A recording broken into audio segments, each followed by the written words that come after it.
What's up, guys? Army-Firedawg back again. This time I actually have the review video of the iFi Nano iUSB3. This is a USB cleaner slash filter. It is not a DAC, despite the results you're going to get.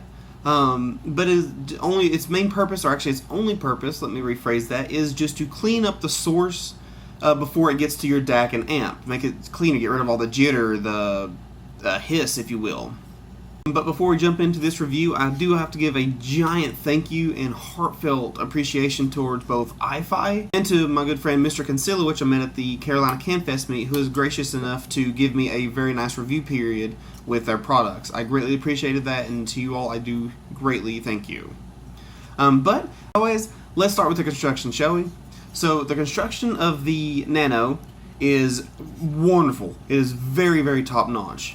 It is all aluminum, all through all the sides, backs, everything, and there's no plastic that I can see, especially on the outside. There may be some, obviously, just the USB connectors. I believe those are going to be plastic, but I don't really count that. I'm talking about the main body itself. It's extremely lightweight, very, very lightweight. Now, granted, picking this up, you wouldn't think it'd be heavy, but I thought it would be heavier than what it is. I believe you could, honestly, on the right setup, even make this a portable use. However, I did not test this. It's just light enough to where it wouldn't be any effect to you. This is a very straightforward product for most people, because for me, on a side embarrassing note, it took me about 2 hours to figure out how to get it to work. Now, granted, once I figured out how to work and how I will explain it to you how it works, you're going to have a good chuckle at why it took me so long to get this figured out, and I even laughed at myself, because it's one of them kind of face smack moments. So starting on the main side, you have your toggle switch, which selects auto, which this setting I never used. I believe even iFi recommends to not use it. This can it's meant to have your computer automatically detect the iFi Nano and use it to clean out, versus on, which will force it to accept it. The thing with auto is the computer or source can potentially just go straight through it. Well, so I just left mine on the on. So next to the toggle switch, you actually have the input from the source. So you could, in my case, would be my computer. So you go from the computer to here. This is actually the power supply port. So you can go from the wall to its own designated power supply. You can power this device from the computer as well, or towards a USB source. However, for my personal best results that I've gotten, it sounded the best when I powered it from a wall unit. On the back, or other side, rather, not really a back, you have the outputs. This is a charge out, to my experience only. I'm unsure if you can also do an audio signal through this one. For me, it only charged my phone. And it did actually charge even my big phone, the LG V10. So it does have some good juice to it. Then on the other side, where it has the charge and audio icon, it's like a little music note. This you would send to either your amp or a DAC to amp, or whatever combo you would use. Wire this to my audio GD, because I would go through the DAC. It would give this from source, clean it up, to the DAC. The DAC would then do what it does best, in which case then it would go to the amp, and then obviously to the headphones. So that's actually about the bread and butter to the iFi. One note is I didn't really cover already is that all the cables you need for this are provided. They give you all the cables in the box, so you don't have to go, you have a great product here and then have to additionally go and buy extra things needed.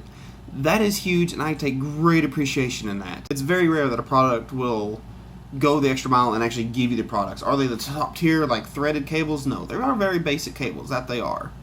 But they at least give you something to get started with, and that is huge. So we have the construction of it, which is very, very nice.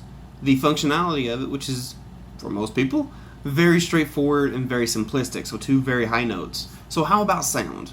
Well, actually, I'm going to split the sound review section into two, because actually halfway through my review time of it, I was listening to it. I wonder if it could clean up the drastic hiss that comes from my Astro Mix Amp Pro, and this thing is the most staticky, hissy thing I've ever had any experience with at all. Now, it does pretty good wonders with the game. Like, it does what it claims it'll do for gaming with being 3D, but it's just very loud. And for us audio enthusiasts, That's really irritating. Very, very irritating, especially when you have $400+ headphones, in my case, that I'm using. So I'll start with the gaming audio side of my audio review first, before I get into the music.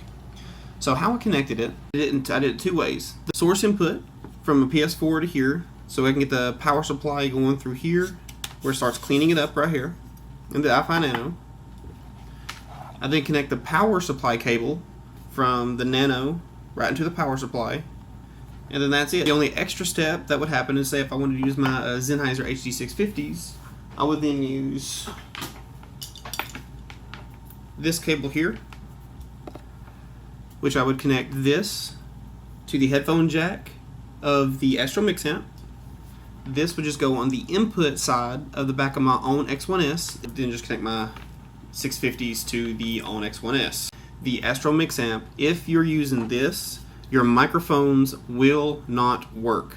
Let me repeat that. If you're using this right here, your microphones of your headphones will not work, despite if you have an external microphone or not. Now, how did the sound put?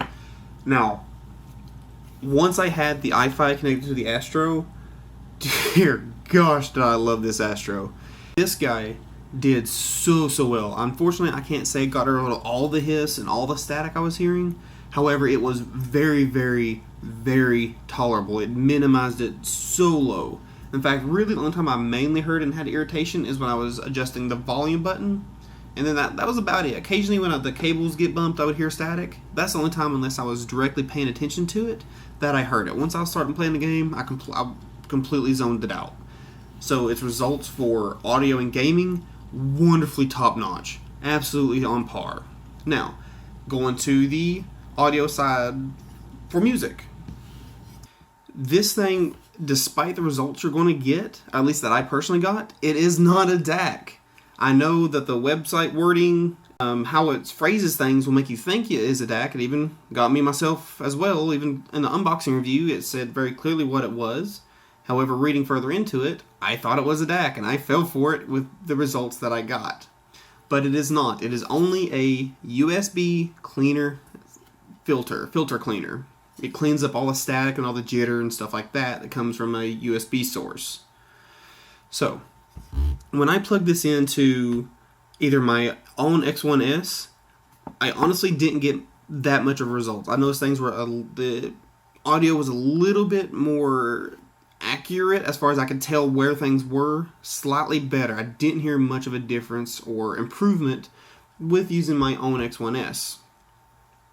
But I think going to why iCaves was a bit cleaner is just the background was just so much darker. Like it's like when you hear a DAC for the first time, you hear so much that you've never heard before or that you didn't even think to hear. And the reason for why the audio sounded a little bit better on the own is it already had a wonderfully dark background, as in you didn't hear much interference at all. However, with the iFi plugged in, it was just nothing back there. You only heard your music. And I will say that the amp from the OWN came close. It didn't come nowhere near the just pitch black nothingness of a void that was in the Arist Audio here on 5 I reviewed a few months ago. But it made me think of it as in like a comparison. So I wish I had both of them side by side that I could compare them with. Now, when I use my GD, NFB 15.32 is the exact model I have.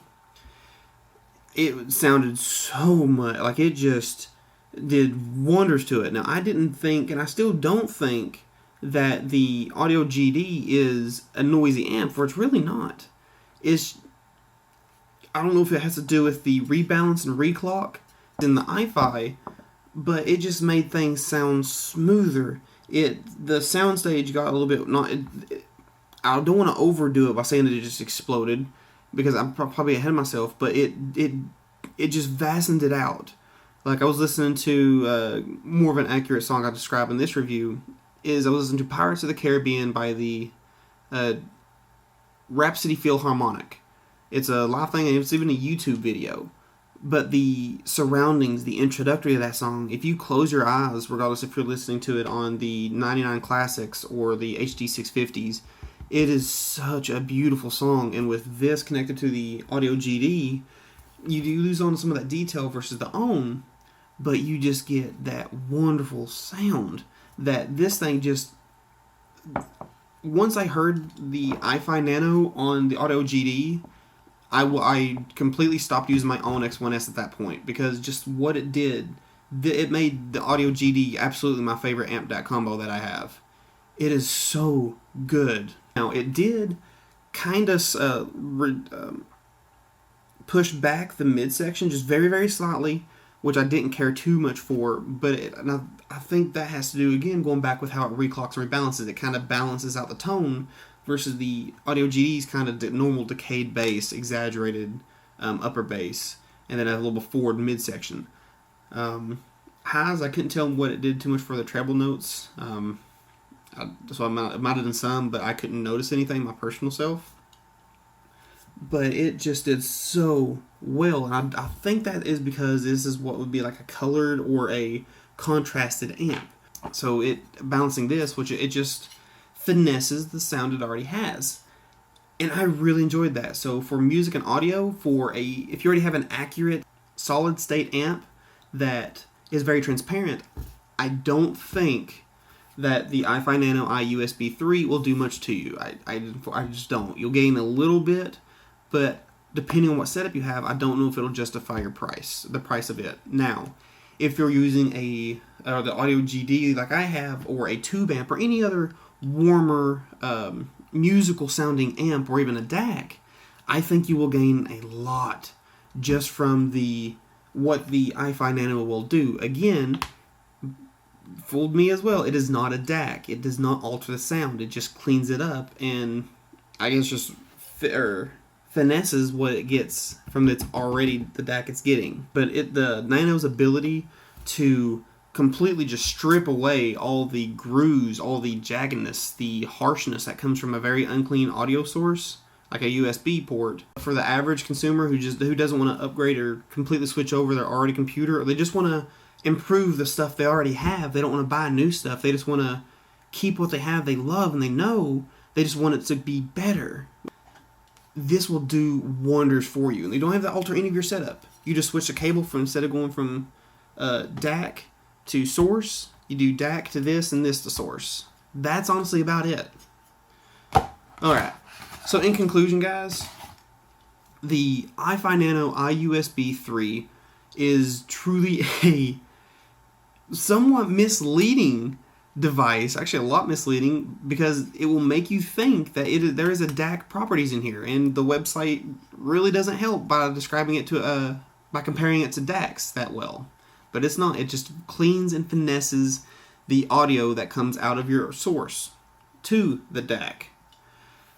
But it does that to a T wonderfully well. The noise canceling abilities that's advertised in the Nano just truly does wonders, not just for audio, but for gaming principles as well. So that is a absolute top tier, and in those regards, I will absolutely put my highest recommendations on the iFi Nano. It's a wonderful product. It is very good with respect to its price. Its build quality is top notch, and for most people, not including myself, it is very straightforward and simple to operate.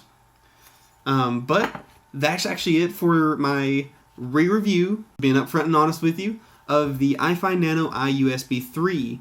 If you have any questions, or you think there's something I haven't covered, or would like me to clarify something a little bit more, put it up in the comments. I like to just talking to you guys. I've talked to quite a few, and I've gotten to know a few of you pretty well.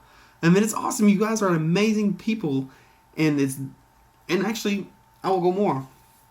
I want to say, also on my note, thank you to you guys that brought it up and say, hey, Firedawg, you kind of messed up on your last review, your original review of this, man. It's not your normal potential.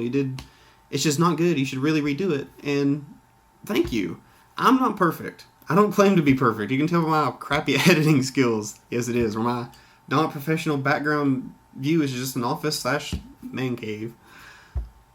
But if I mess up, guys, we are in this audio community together. The reason I started making YouTube videos and doing what I do and reaching out to so many people and companies is so I can help more people find audio products they like. Maybe describe something a little bit better to someone. But that goes two ways. If I miss something, or if you have any recommendations to improve my own setup, let me know, guys. Do not be shy. You're my friends. I'm your friend. Consider it that. We'll bust each other's chops. We'll joke with each other. Sometimes, for some of you guys, we'll even play online together. But this is an awesome community, and I thank you all for being part of mine. But other than that, guys, my name's Army-Firedawg. It's been a pleasure, but please, guys, and I ask you, I've seen too many accidents already this last week. Be safe.